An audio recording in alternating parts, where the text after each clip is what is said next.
शेतकरी बंधूंनो, मी बापू बिडगर आणि मराठी दरबार या आपल्या यूट्यूब चॅनलमध्ये आपल्या मनापासून स्वागत आहे. आणि आता गुढीपाडवा म्हणजे मराठी नववर्ष याच्या सर्व शेतकरी बांधवांना आमच्या मराठी दरबार या चॅनलकडून खूप खूप शुभेच्छा.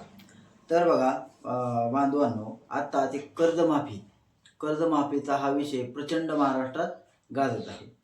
आता ही कर्जमाफी सुरुवातीला ज्यावेळेस अर्थसंकल्पीय अधिवेशनाच्या अगोदर हा विषय एवढा ताणला गेला नव्हता, परंतु ज्यावेळेस अर्थसंकल्पीय अधिवेशन झालं त्यावेळेस विरोधकांनी, शेतकरी संघटना असतील, शेतकरी असतील, यांनी हा विषय खूप चर्चेला गेला.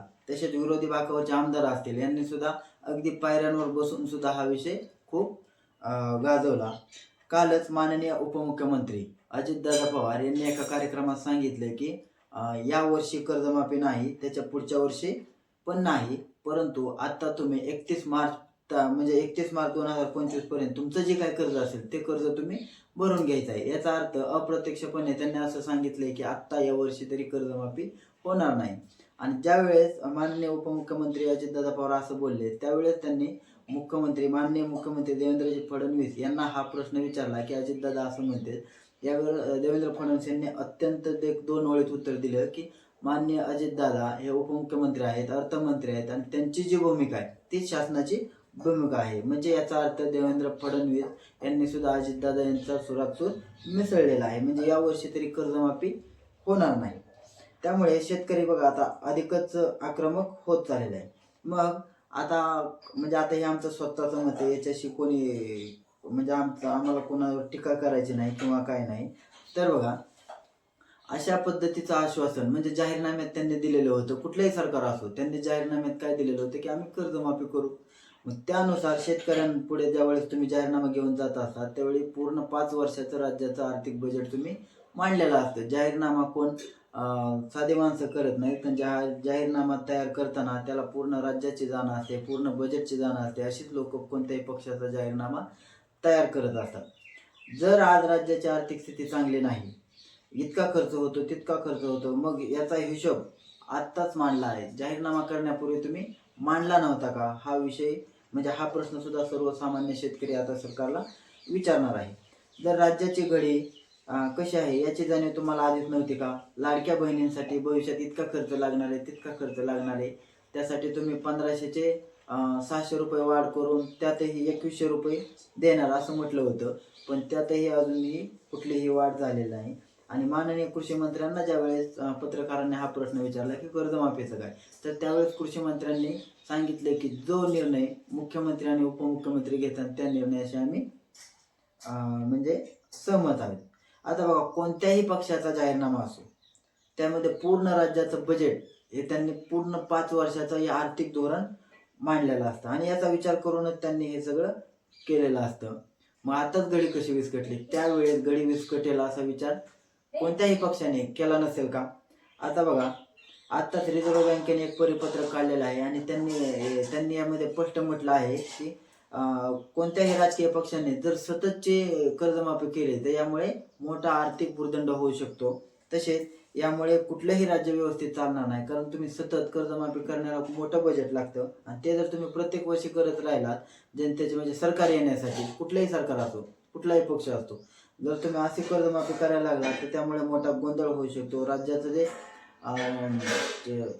म्हणजे कर्ज जे रेग्युलर कर्ज भरतात त्यांच्या सुद्धा मनात येऊ शकतं की कर्जमाफी होणार आहे, मग आपण रेग्युलर का भरायचं, असा सुद्धा विचार त्यांच्या मनात येऊ शकतो. तसेच त्यांनी असं सुद्धा सांगितलं की तुम्ही कर्जमाफी करता, जे थकीत आहे त्याला लाभ होतोय, पण जे रेग्युलर भरतोय त्याला कुठलाही लाभ होत नाही. त्याच्यामुळे जो थकीतला जेवढा लाभ भेटतो तेवढाच लाभ जो रेग्युलर भरतो त्याला सुद्धा द्यायला पाहिजे, असं सुद्धा त्यांनी म्हटलेलं आहे.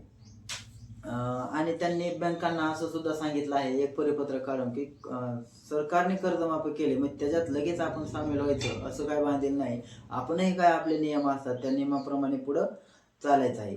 आता याच्यामध्ये गोंधळ कसा होतो बघा की रिझर्व्ह बँकेने अजून हे स्पष्ट केलेलं आहे की तुम्ही कर्जमाफी जाहीर केली की 50 ते 60 महिने 50 ते 60 दिवस म्हणजे 1 ते 2 महिन्यात 1.5 ते 2 महिन्यात तुम्ही कर्जमाफीची पूर्ण प्रोसेस पूर्ण करायची आहे. मग बँकांना कसं होतं की सरकार काय बँकांना एवढी रक्कम एकदाच देत नाही, 500 कोटी दिले, 200 कोटी दिले, अशा प्रकारे दिलं जातं. मग एखाद्या शेतकऱ्याची निम्मी रक्कम असेल तर तो शेतकरी परत थकीत कर्जदार म्हणून ओळखला जातो. त्याच्यामुळे यापुढे जाहीरनामा हा खूप महत्त्वाचा असतो. त्यामुळे कुठलाही सरकार असो त्यांनी जाहीरनामा बनवताना भलेही सरकार नाही हो पण राज्याची आर्थिक स्थिती बिघडू नये अशा पद्धतीचा जाहीरनामा तयार करावा. त्यामुळे नागरिकांनी सुद्धा जागरूक राहणं गरजेचं आहे.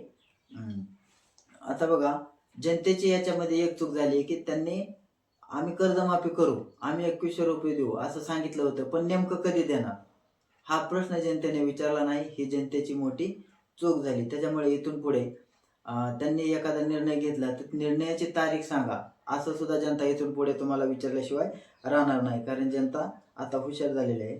म्हणून आणि जनतेने जागरूक राहणे गरजेचे आहे. कारण सध्या विकासाचा दृष्टिकोन बाजूला राहिलेला आहे. आता आपण TV असेल, मोबाईल असेल, कुठल्याही माध्यमातून पाहिलं तर खून, दरोडा, बलात्कार अशा पद्धतीच्या घटना घडत असतात. स्वर्गवासी सरपंच असतील, संतोष देशमुख सारख्या घटना महाराष्ट्रामध्ये घडणं ही सुद्धा एक खेदाची बाब आहे. आणि या घटनेचा उलगडा पोलिसांनी ज्या पद्धतीने केला त्या पोलिसांचं सुद्धा कौतुक. पोलिसांचं कौतुक म्हणजे आपसुकच सरकारचंही कौतुक आहे. त्याच्यामुळे राज्याची आर्थिक घडी ठीक नाही म्हणून आपण कर्जमाफी करत नाही हे जे सांगतात मुख्यमंत्री असतील, उपमुख्यमंत्री असतील, त्यांचंही बरोबर आहे. कारण राज्याची आर्थिक परिस्थिती चांगली नसताना कर्जमाफी करणं हे कुठल्याही राज्यासाठी चुकीचंच आहे. पण ज्या वेळेस निवडणुकीला सामोरे जात असताना अशा पद्धतीनं कर्जमाफी करू असं सांगणं सुद्धा राज्याची आर्थिक परिस्थिती बिकट असताना असं सांगणं हे सुद्धा मोठी चूक आहे. असो, शेवटी शेतकरी हा जगाचा पोशिंदा आहे. त्यामुळे त्याच्याकडे दुर्लक्ष करून सरकारला चालणार नाही. कारण जो जगाला जगवतो त्याला सरकार उपाशी ठेवणार नाही अशी अपेक्षा बाळगू आणि येथेच थांबू. धन्यवाद.